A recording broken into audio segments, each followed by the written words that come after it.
Halo, selamat malam Stockbit. Oke, kembali lagi bersama saya Hirin.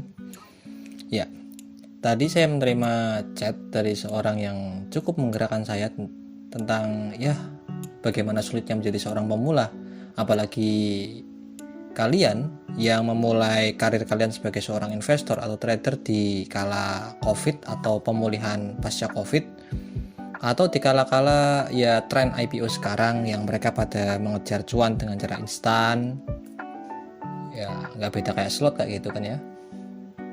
Sedangkan kita tahu, saya jelaskan dulu dari awal. Jadi video ini saya tujukan untuk para pemula. Buat kalian yang mungkin udah advance atau udah lama di trading atau di investing, utamanya untuk komoditas, saham, forex, kripto dan lain-lain, mungkin akan bosan mendengarkan ocehan saya. Tapi kembali lagi, video ini akan saya tujukan kepada mereka yang baru pemula dan juga terjun di dunia trading atau investing yang kehilangan arah. Mereka nggak tahu bagaimana cara memilih instrumen investasi, atau utamanya untuk memilih saham yang bagus bagaimana gitu loh.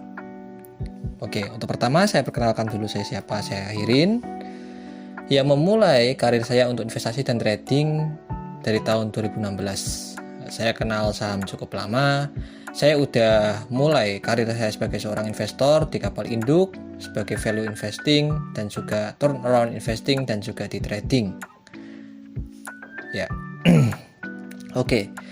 Untuk seorang pemula, pertama yang saya sarankan adalah selain untuk memilih sekuritas yang tepat untuk kalian, ya mungkin kalau untuk kali ini kita tujukan ke sekuritas Stockbit ya. Oke. Setelah kalian memilih sekuritas yang ingin kalian tuju untuk berinvestasi, udah membuka sekuritas, udah mendaftar, udah siap store gitu loh. Pertama kali, kalian harus ingat bahwa investasi ini penuh dengan resiko, utamanya adalah resiko penurunan harga saham atau resiko bahkan untuk kehilangan dana bagi kalian yang menggunakan margin gitu loh. Bagi kalian yang nggak tahu apa itu margin, margin adalah leverage atau daya ungkit untuk menunjang daya pembelian kalian dengan dana yang dipinjamkan oleh broker atau sekuritas. Jadi misalnya gini, kalian punya dana setoran senilai 1 juta rupiah gitu kan. Maka jika fasilitas broker memfasilitasi kalian untuk memberikan margin 2 kali lipat, maka kalian bisa membeli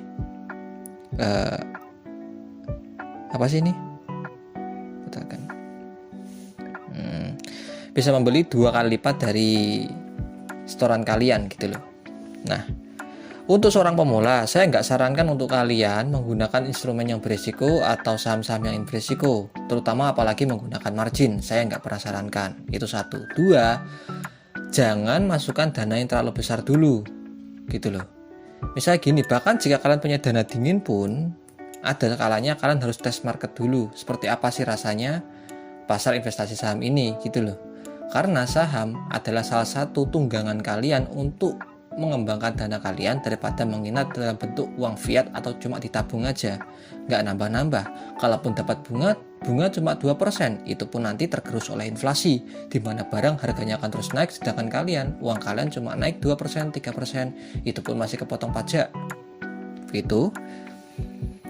Nah, kita jelaskan dulu bagaimana cara memilih saham yang bagus gitu loh. Pertama, kita harus kenalkan bahwa banyak sekali saham dan jenis saham yang ada di IHSG gitu loh. Secara garis besar ya, saham di IHSG terbagi menjadi, saya golongkan menjadi 5 aja biar kalian gak bingung gitu loh. Satu adalah kapal induk. Nah, kapal induk ini adalah saham-saham perusahaan yang menunjang perekonomian utama Indonesia, menjadi tulang punggung dari ekonomi Indonesia. Dan dia dia adalah perusahaan yang konvensional, udah besar, market cap-nya gede, dan dia adalah tulang punggung utama untuk perekonomian Indonesia. Jadi kalau dia bangkrut atau hancur, ya apa kabar dengan perekonomian Indonesia? Dan jelas rata-rata kapal induk Indonesia adalah perusahaan perbankan, karena nafas dari perekonomian Indonesia adalah dari perbankan, dari hutang, ya kan? Gitu. Bisa kita lihat bahwa kapal induk kita yang kita kenal adalah satu BBCA, terus kedua adalah BBRI, Mandiri, dan juga Telkom. Telkom termasuk kapal induk? Menurut saya iya, karena dia adalah penunjang utama perekonomian Indonesia sebagai jaringan infrastruktur jaringan internet gitu loh. Kedua, kita bisa lihat ada namanya saham blue chip gitu loh. Saham blue chip adalah saham yang punya market cap gede dan juga untuk produknya dan juga namanya udah jadi penguasa pasar, udah menguasai pasar gitu loh. Jadi di sini saya bisa bilang bahwa salah satunya adalah Ultra Jaya. Gitu. Kedua, dulu ada Unilever gitu loh. Tapi Unilever saya pinggirkan dan saya masukkan ke saham dengan jenis lain. Gitu. Karena apa? Nanti saya akan jelaskan. Untuk sekarang sih ya, yang masuk dalam kategori blue chip adalah Ultra Jaya, ISAT, Indosat gitu loh. Bukannya penguasa dari jaringan itu adalah Telkomsel. Iya, bisa dibilang mereka adalah duo dari bagian jaringan di Indonesia, jaringan internet. Karena rata-rata orang yang saya pernah temui, kalau nggak mereka punya Telkomsel, mereka pasti pakai Indosat gitu.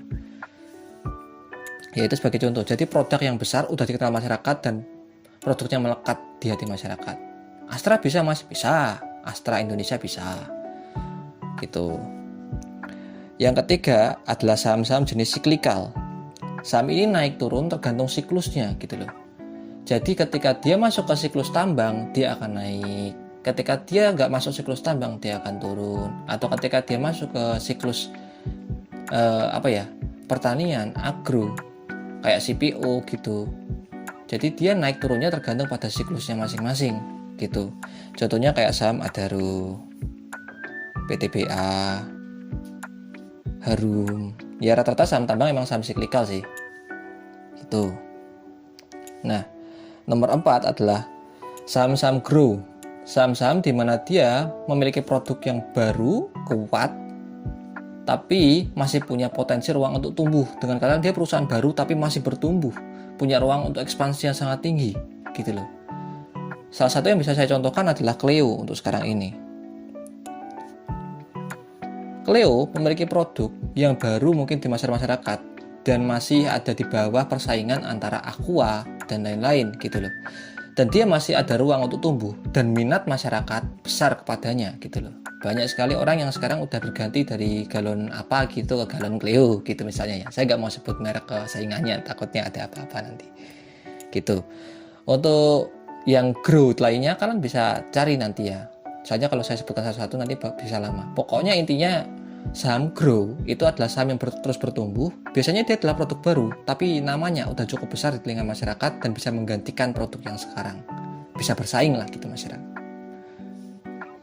Nah, yang kelima adalah saham-saham IPO, saham gorengan gitu loh. Saham dengan market cap kecil, saham yang mungkin nggak kalian kenal gitu loh. Saham yang harga naik turunnya sangat volatile gitu. Nah, ini saham-saham gorengan ini adalah jenis saham yang harus kalian hindari sebagai jenis pemula gitu. Kenapa? Satu, tujuan kalian di pasar modal adalah berinvestasi. Dan maksud dari investasi sendiri menurut Bapak Graham adalah penanaman dana atau modal untuk tujuan jangka panjang, pengambilan hasil tanpa kehilangan pokok modal. Dengan kata lain ya, kita mengembangkan dana kita tanpa meresikokan modal utama kita gitu loh. Jadi kita punya ekspektasi bahwa suatu emiten yang kita tanami dengan uang kita itu akan terus bertumbuh gitu loh. Jadi nggak meresikokan. Jadi kita mengurangi resiko untuk kehilangan modal kita atau bahkan kerugian modal kita di emiten tersebut. Nah kalau kita udah punya proyeksi terhadap emiten tersebut, proyeksinya bagus gitu loh, masa depannya bagus, cerah gitu, maka emiten itu sudah termasuk emiten yang pasti tumbuh, pasti naik gitu kan, emiten yang jelas. Tapi kalau di saham gorengan, kemungkinan dia untuk naik itu 50-50 menurutku, malah lebih besar untuk jatuhnya.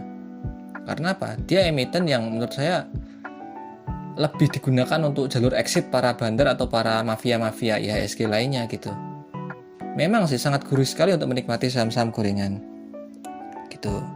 Tapi ya terus terang, tujuan kalian di pasar modal adalah untuk mengembangkan dana kalian secara pasti, bukan untuk berspekulasi. Cukuplah judi slot yang menghancurkan ekonomi Indonesia. Nggak perlu kalian menggunakan IHSG dan merusak nama IHSG dengan berjudi di pasar IHSG menurutku. Ya tapi mas, banyak orang yang kaya di pasar saham gorengan. Cukuplah para advance, kalian para pemula jangan ikuti mereka. Tujuan kalian di sini adalah mengembangkan dana gitu.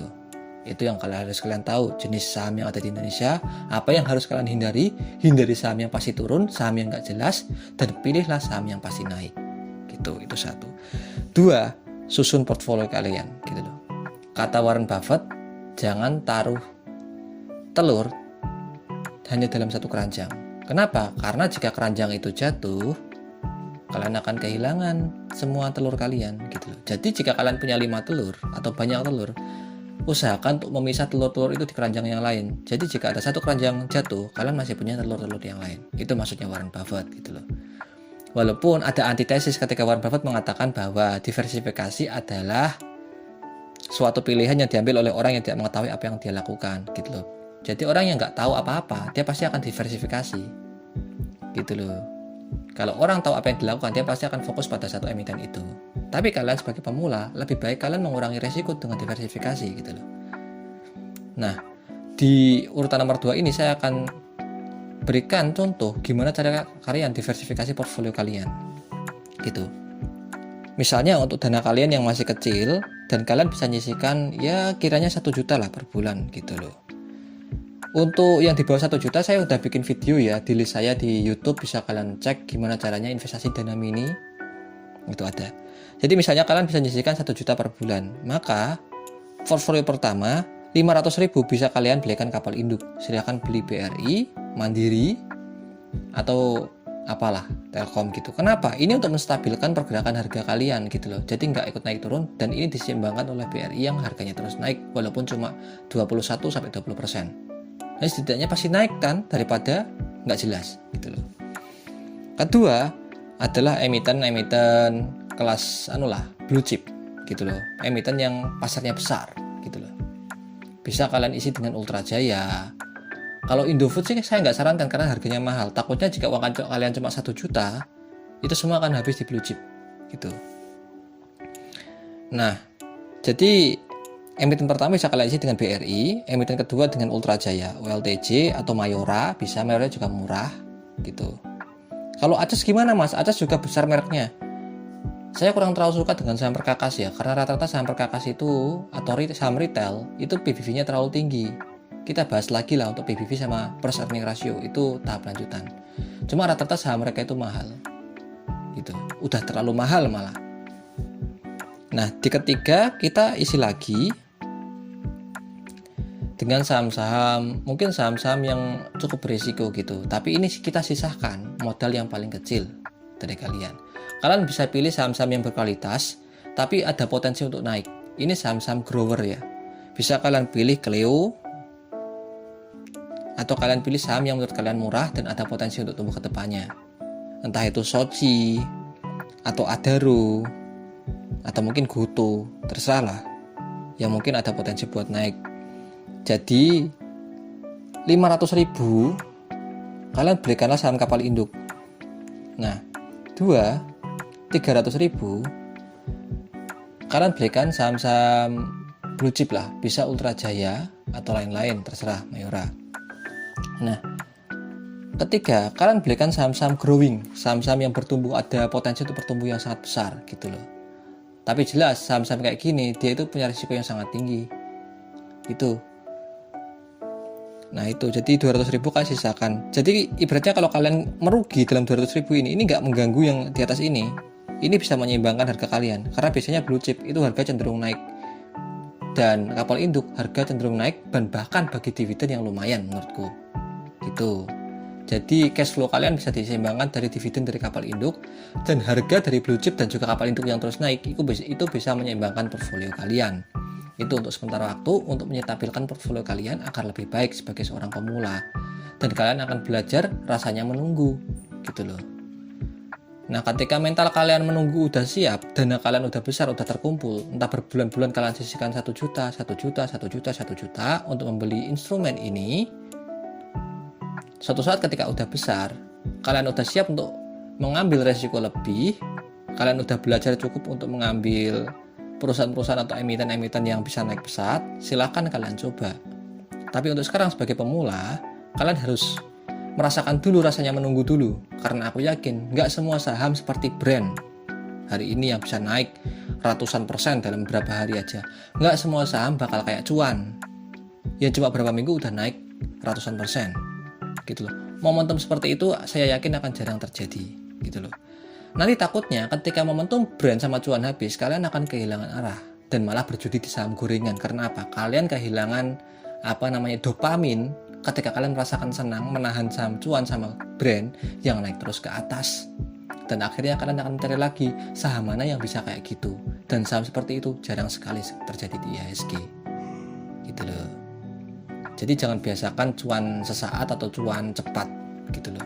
Biasakanlah menunggu. Ketika mental kalian menunggu udah bagus, silakan gitu. Oh kalau gitu boleh nggak mas, ibaratnya kayak gini, 1, 500.000 buat BRI, 2, 300.000 saya belikan Ultra Jaya atau Mayora. Nah 3 ini saya belikan saham brand atau cuan. Boleh, silakan, saya nggak ngelarang gitu loh. Karena ini emang yang ketiga ini untuk saham-saham yang berisiko yang menurut kalian ada prospek untuk naik, entah secara sentimen atau secara momentum. Silakan. Yang penting jangan ganggu portfolio yang 2 sama 1 ini. Karena ini adalah portfolio penyeimbang gitu loh, portfolio yang pasti naik. Nah yang ketiga adalah portfolio berisiko yang menjadi mempercepat kenaikan kalian. Kalau memang benar saham itu punya potensi untuk naik, ataupun kalau dia merugi, itu masih bisa diseimbangkan oleh portfolio 1 dan 2 gitu. Itu untuk pemula yang harus dilakukan gitu. Nah jadi udah jelas ya. Jadi untuk saat ini sebagai seorang pemula, yang harus kalian lakukan adalah pilihlah saham yang pasti naik, hindari yang saham yang pasti turun atau yang nggak pasti gitu loh. Nah Peter Lynch pernah bilang, belilah saham yang kalian tahu produknya. Makanya di Bursa Efek ada program yang namanya Yuk Nabung Saham. Belilah saham yang kalian kenali, belilah saham yang kalian sukai, belilah saham yang kalian pahami produknya. Nah, maksud BI itu bukan kalian beli saham yang kalian tahu aja ya. Jangan-jangan gara-gara kalian sering pakai produknya Unilever, kalian beli Unilever. Enggak gitu maksudnya. Nah, karena kalian pegang saham yang kalian tahu produknya, kalian paham produknya, kalian tahu ketika ada masalah menghampiri suatu produk, kalian yang pertama kali tahu, oh produk ini musuhnya ini. Rokok Sampurna ini musuhnya cukai. Jadi ketika ada cukai nanti dia pasti turun. Oh, ya udahlah, kalau ada cukai saya jual duluan. Nah gitu. Jadi ketika ada masalah atau sentimen buruk terhadap produk yang kalian pakai, kalian yang pertama kali tahu karena kalian suka sama produk itu. Termasuk Unilever. Oh, produknya udah terlalu mahal kalah sama saingannya. Kayaknya ini udah waktunya labanya Unilever bakal menurun. Kalian yang pertama kali tahu. Gitu loh. Bukan karena kalian itu suka sama produknya, naik turun kalian hold terus, enggak gitu loh Pak ya. Jadi sebagai sahabat belajar kalian di Bursa Efek ini, mari kita ramaikan, jangan nodai nama Bursa Efek ini sebagai medan judi kalian. Cukuplah slot yang menghancurkan ekonomi Indonesia. Jangan kalian tambah-tambahi dan bumbui IHSG ini dengan bumbu perjudian juga, bumbu perspekulasian gitu loh. Oke. Itu yang pertama kali harus kalian lakukan sebagai seorang investor pemula. Tapi kan lama mas, saham kapal induk loh. Banyak yang bilang itu, si ini bilang lah, oh ternyata cuan di kapal induk cuma sekian ya. Kita harus cuan 1000%, 100%, 200%. Oke lah, pertanyaannya, kalian sebagai pemula udah tahu nggak? Atau jangan-jangan kalian cuma dibujuk rayu untuk masuk sebuah membership. Kalian cuma dikasih tahu, beli ini naik 100%. Oke, pertanyaannya, kalian beli itu naik 100%. Kalau besok dia nggak ngasih signal lagi, kalian tahu nggak saham apa lagi yang bakal naik 100%? Nggak tahu, dan akhirnya apa? Tebak-tebak buah manggis. Kalian kehilangan arah, tapi hati kalian, dopamin kalian mengarahkan untuk gimana caranya cuan 100%. Bagi saya itu racun, Mbak. Bagi saya itu racun. Kebiasaan menikmati cuan besar dalam waktu singkat itu racun menurut saya. Itu akan menghancurkan masa depan kalian sebagai seorang investor. Gitu loh. Ingat itu duit kalian, duit yang kalian hasilkan secara susah payah, kalian nggak mau kehilangan itu kan. Udah banyak yang mengeluh ke saya bahwa ya masa depannya hancur, inilah titik terendahku karena hancur di IHSG, di pasar saham gitu loh. Sekali lagi saya bilang, cukuplah slot yang menghancurkan ekonomi Indonesia. Jangan jadikan IHSG yang namanya pasar modal malah mengeruk habis modal kalian gitu loh. Belilah yang pasti-pasti. 20%, iya 20% per tahun, tapi kalian compounding terus 3 tahun, 5 tahun. Sama-sama multi bagger, sama-sama bagger, beda jangka waktunya. Tujuannya sama, waktunya berbeda. Apa bedanya toh?